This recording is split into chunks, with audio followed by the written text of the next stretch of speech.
বন্ধুরা, বর্তমান যুগে যুদ্ধবিমান ছাড়া যুদ্ধ যেন কল্পনাও করা যায় না। আর যুদ্ধবিমান ছাড়া যুদ্ধে জয়লাভ করাও সম্ভব নয়। আর এ কারণেই প্রতিটি দেশ তাদের দেশকে সুরক্ষিত রাখার জন্য বিমান বাহিনী গঠন করেছে এবং প্রতিটি দেশ তাদের সামরিক বাজেটের বড় একটি অংশ তাদের বিমান বাহিনীর পিছনে খরচ করে। তাই মনে করা হয় যে দেশের বিমান বাহিনী যত বেশি শক্তিশালী, সে দেশের যুদ্ধে জয়লাভ করা তত সহজ হবে। বিশেষ করে আমাদের পার্শ্ববর্তী দেশ ভারত তাদের বিমান বাহিনীকে পৃথিবীর তৃতীয় শক্তিশালী বিমান বাহিনী হিসাবে দাবি করে এবং তারা নিজেদেরকে চীনের চেয়েও শক্তিশালী বিমান বাহিনী দাবি করে এবং তারা বাংলাদেশ বিমান বাহিনীকে গুনতিতেই ধরে না। তারা ভাবে একদিনের মধ্যেই তারা বাংলাদেশকে দখল করতে সক্ষম। কিন্তু বাংলাদেশও বসে নেই। বাংলাদেশও বিশ্বের বিভিন্ন দেশ থেকে ভয়ঙ্কর সব যুদ্ধবিমান ক্রয় করছে এবং বাংলাদেশের যেসব সামরিক বিমান ঘাঁটি রয়েছে সেগুলোকে আপগ্রেড করছে বাংলাদেশ বিমান বাহিনী। তাই বাংলাদেশ বিমান বাহিনীকে দুর্বল ভাবলেও চলবে না। বর্তমানে যথেষ্ট শক্তিশালী বাংলাদেশ বিমান বাহিনী। তো বন্ধুরা, আজকের ভিডিওটিতে আমরা বাংলাদেশ বিমান বাহিনী বনাম ভারতীয় বিমান বাহিনীর মধ্যে তুলনা করব এবং আপনাদের দেখানোর চেষ্টা করব এই দুই দেশের বিমান বাহিনীর মধ্যে কে বেশি শক্তিশালী। আর আজকের এই ভিডিওটি আপনি সম্পূর্ণ দেখলে ভারতীয় বিমান বাহিনী এবং বাংলাদেশ বিমান বাহিনীর সম্পর্কে অনেক অজানা তথ্য জানতে পারবেন। তাই ভিডিওটি মনোযোগ সহকারে একদম শেষ পর্যন্ত দেখার অনুরোধ রইল। তো চলুন শুরু করা যাক। বন্ধুরা, ভিডিওটি শুরুতে আমরা প্রথমে ভারতীয় বিমান বাহিনীর সম্পর্কে আপনাদের জানাবো এবং পরবর্তীতে বাংলাদেশ বিমান বাহিনীর সম্পর্কে আপনাদেরকে জানাবো। ভারতীয় বিমান বাহিনী বা ভারতীয় বায়ুসেনা, এটি ভারতীয় বিমান বাহিনীর বৈমানিক শাখা। এই বাহিনীর প্রাথমিক দায়িত্ব হল ভারতীয় আকাশপথ সুরক্ষিত রাখা ও আকাশে সংগঠিত যুদ্ধ পরিচালনা করা। 1932 সালের 8 অক্টোবর ব্রিটিশ ভারতীয় সাম্রাজ্যের সহায়ক বিমান বাহিনী রূপে ইন্ডিয়ান এয়ারফোর্সের প্রতিষ্ঠা হয়। অর্থাৎ আজ থেকে প্রায় 93 বছর পূর্বে ভারতীয় বিমান বাহিনী প্রতিষ্ঠিত হয়। অর্থাৎ আপনি বুঝতে পারছেন যে ভারতীয় বিমান বাহিনী অনেক পুরনো একটি বিমান বাহিনী। 1945 সালে দ্বিতীয় বিশ্বযুদ্ধের সময় সেবার স্বীকৃতিস্বরূপ বিমান বাহিনীর সঙ্গে রয়্যাল উপাধিটি যুক্ত হয়।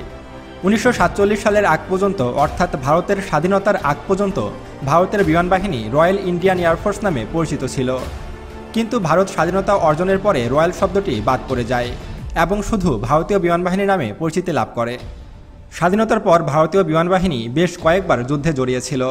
বিশেষ করে প্রতিবেশী পাকিস্তানের সঙ্গে 5 বার ও চীনের সঙ্গে 1 বার যুদ্ধে লিপ্ত হয়। এসব ছাড়াও ভারতীয় বায়ুসেনা যেসব যুদ্ধে অংশগ্রহণ করেছিল সেগুলো হলো গোয়া আক্রমণ, অপারেশন মেঘদূত ও অপারেশন ক্যাকটাস। এই যুদ্ধগুলোতে ভারতীয় বায়ুসেনা খুবই দক্ষতার পরিচয় দিয়েছিল। যদিও সর্বশেষ পাকিস্তানের সাথে অপারেশন সিন্দুরে ভারতীয় বায়ুসেনার অক্ষমতা প্রকাশ পেয়েছিল, কারণ পাকিস্তানে আক্রমণ করতে গিয়ে নিজেদের 5টি যুদ্ধবিমান হারাতে হয় ভারতের হাতে থাকা 3টি রাফেল, একটি MiG-29 ও একটি মিরাজ 2000 হারিয়েছিল ভারত। সব কিছু মিলে বলা যায় যে অপারেশন সিন্দুর চালাতে গিয়ে ভারতেরই বেশি ক্ষয়ক্ষতি হয়েছে। প্রায় $1 থেকে $1.5 বিলিয়ন সমপরিমাণ অর্থের ক্ষতি হয়েছে ভারতের। আর ভারতের রাষ্ট্রপতি ভারতীয় বিমান বাহিনীর সর্বাধিনায়ক। গ্লোবাল ফায়ার পাওয়ার 2025-এর তথ্য অনুযায়ী ভারতের হাতে টোটাল 2229টি যুদ্ধবিমান রয়েছে। এর মধ্যে ফাইটার জেট রয়েছে 513টি, অ্যাটাক টাইপ রয়েছে 130টি, ট্রান্সপোর্ট বা ফিক্সড উইং রয়েছে 270টি, টেইনার ফাইটার জেট রয়েছে 351টি, স্পেশাল মিশন রয়েছে 74টি, ট্যাঙ্কার ফিল্ড রয়েছে 6টি, হেলিকপ্টার রয়েছে 899টি এবং অ্যাটাক হেলিকপ্টার রয়েছে 80টি। এই হলো ভারতীয় বিমান বাহিনীর সক্ষমতা। এবং ভারতের সবচেয়ে শক্তিশালী যুদ্ধবিমানগুলোর মধ্যে রয়েছে Sukhoi Su-30 MKI, Miraj 2000, MiG-21, Rafael এবং তেজাসের মতো ফাইটার জেট। আর ভারতীয় বিমান বাহিনীর সবথেকে শক্তিশালী ফাইটার জেট হলো 4.5 জেনারেশনের এই রাফেল ফাইটার জেট, যেগুলোকে ধ্বংস করেছিল পাকিস্তান। এছাড়াও ভারত নিজস্ব প্রযুক্তি দিয়ে তেজাস ফাইটার জেট তৈরি করেছে। আর এই তেজাস ফাইটার জেটকে বলা হয় উড়ন্ত কফিন। অর্থাৎ এই ফাইটার জেটটি এতটাই দুর্বল যে কোনো সময় ক্র্যাশ করতে পারে। সিঙ্গেল ইঞ্জিন বিশিষ্ট এই ফাইটার জেটটি খুবই দুর্বল। আর এই কারণে ভারতের এই তেজাস ফাইটার জেট আজ পর্যন্ত পৃথিবীর কোনো দেশ ক্রয় করেনি। যদিও বাংলাদেশের কাছে এই ফাইটার জেটটি বিক্রি করার সর্বোচ্চ চেষ্টা করেছিল ভারত, তারপরও কিন্তু বাংলাদেশ ভারতের তৈরি এই তেজাস ফাইটার জেট ক্রয় করেনি। তবে আপনাদের একটি তথ্য জানিয়ে রাখি যে ভারতের হাতে যতই শক্তিশালী ফাইটার জেট থাকুক না কেন, ভারতীয় পাইলটরা কিন্তু যথেষ্ট দক্ষ নয়। আর এই কারণে ভারতের হাতে যতই শক্তিশালী ফাইটার জেট থাকুক না কেন, তারপরও ভারতের কোনো লাভ হচ্ছে না। তবে সবচেয়ে ভয়ঙ্কর বিষয় হলো ভারতীয় এয়ারফোর্সে কিন্তু 80টির মতো অ্যাটাক হেলিকপ্টার রয়েছে। মার্কিন যুক্তরাষ্ট্রের তৈরি অ্যাপাচি অ্যাটাক হেলিকপ্টার থেকে শুরু করে রাশিয়ার তৈরি Mi-18 হেলিকপ্টার সবই রয়েছে কিন্তু ভারতীয় বিমান বাহিনীতে। আর এই 80টি অ্যাটাক হেলিকপ্টার কিন্তু যে কোনো যুদ্ধের মোড় ঘুরিয়ে দিতে পারে। বন্ধুরা, এবার আমরা বাংলাদেশ এয়ারফোর্স সম্পর্কে জানব। 2025 সালে এসে বাংলাদেশ বিমান বাহিনীর সক্ষমতা দেখে আপনিও অবাক হবেন। তো বন্ধুরা, চলুন দেখে নেওয়া যাক বাংলাদেশ বিমান বাহিনী কতটা শক্তিশালী এবং ভারতকে মোকাবেলা করার মতো যথেষ্ট সক্ষমতা বাংলাদেশ বিমান বাহিনীর আছে কিনা। বন্ধুরা, বাংলাদেশ বিমান বাহিনী বাংলাদেশ সশস্ত্র বাহিনীর আকাশ যুদ্ধ শাখা। বিমান বাহিনীর প্রথম দায়িত্ব হচ্ছে বাংলাদেশের আকাশসীমার সুরক্ষা নিশ্চিত করা। পাশাপাশি বাংলাদেশ সেনাবাহিনী এবং বাংলাদেশ নৌবাহিনীকে বিমান সহায়তা প্রদান করাও বিমান বাহিনীর অন্যতম দায়িত্ব। এছাড়া বিমান বাহিনী দেশে ও বিদেশে বিভিন্ন দুর্যোগে মানবিক সহায়তা প্রদান করে থাকে এবং বিশ্বব্যাপী শান্তিরক্ষা মিশনেও বাংলাদেশ বিমান বাহিনী যথেষ্ট গুরুত্বপূর্ণ ভূমিকা পালন করেছে। অর্থাৎ সারা বিশ্বব্যাপী বাংলাদেশ বিমান বাহিনীর ব্যাপক সুনাম রয়েছে। 1971 সালে বাংলাদেশের স্বাধীনতা যুদ্ধের সময় এই বাংলাদেশ বিমান বাহিনী কিন্তু গুরুত্বপূর্ণ ভূমিকা পালন করেছিল। স্বাধীনতা যুদ্ধের সময় পাকিস্তান বিমান বাহিনীতে কর্মরত অনেক বাংলাদেশি কর্মকর্তা ও বিমান সেনা বাংলাদেশ বিমান বাহিনীতে যোগ দেন, যার ফলে বাংলাদেশ বিমান বাহিনীর সূচনা লগ্নেই একদল প্রশিক্ষিত সেনা পেয়ে যায়। পরবর্তীতে 1973 থেকে 1974 সালে পাকিস্তান ফেরত জনবল বিমান বাহিনীতে যুক্ত হয়। স্বাধীনতা যুদ্ধ চলাকালীন ভারতীয় বিমান বাহিনীর বোমাবর্ষণের ফলে পাকিস্তান বিমান বাহিনীর বহু বিমান মিয়ানমার হয়ে পশ্চিম পাকিস্তানে পালিয়ে যায় এবং ভূমিতে অনেক আটকে পড়া বিমান ভারত চুরি করে নিয়ে যায়। অর্থাৎ পাকিস্তানের যেসব যুদ্ধবিমানগুলো বাংলাদেশে আটকে গেছিল তা কিন্তু ভারত চুরি করে তাদের দেশে নিয়ে গেছিল। সেসব যুদ্ধবিমান কিন্তু ভারত আর আমাদেরকে দেয়নি। আর এই তথ্যটি কিন্তু আপনি উইকিপিডিয়াতে সার্চ দিলেই দেখতে পাবেন। আমি মোটেও বাড়িয়ে বা মিথ্যা কথা বলছি না। 1971 সালের যুদ্ধের পর পাকিস্তানের যতগুলো বিমান বাংলাদেশে আটকে গেছিল তার সবগুলো নিয়ে গেছিল ভারত।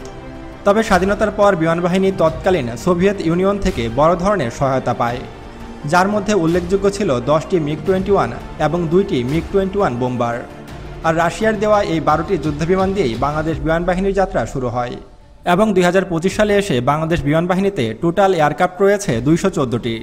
এর মধ্যে ফাইটার জেট রয়েছে 42টি, ট্রান্সপোর্ট বা ফিক্সড উইং রয়েছে 17টি, ট্রেনার্স রয়েছে 86টি, স্পেশাল মিশন রয়েছে 4টি এবং হেলিকপ্টার রয়েছে 65টি।